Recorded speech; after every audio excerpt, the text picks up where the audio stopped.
Salam xanımlar, necəsiz? 2 gündür tam günlü vlog çəkib paylaşa bilmirəm. Ona görə qısa-qısa çəkdiyim videoları editləyib sizinlə biraz söhbət eləmək istədim. 2 gün ərzində nələr eləmişəm? Əsasən günümü kənddə keçirtmişəm.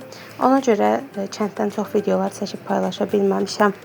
Kənddə vaxt keçirtmək mənim ən çox sevdiyim şeylərdən biridir. Keçilərlə oynamaq, çöldə gəzmək, təbiətin gözəlliyinin fərqinə varmaq ən sevdiyim şeydir. Və mənə görə Samovar çayı bu dünyadakı bütün çaylardan ən ləzzətlisidir. Onun yerinə heç bir çay verə bilmir. Xanımlar, bu arada mən videolarımdan birində qeyd etmişdim ki, Sera Accessories deyə kiçik bir işlətməm var. Orada aksesuarların satışı ilə məşğulam. Və belə qərarı aldım ki, bu işi biraz daha böyüdüb başqa bir işə çevirim. Bəli xanımlar, artıq Sera Accessories-i Faberlik məhsulları ilə birləşdirib sürpriz qaşıq videoları çəkməyə başlayacağam. Yəqin ki, siz də sürpriz qaşıq videolarını internetdə çox görmüsünüz.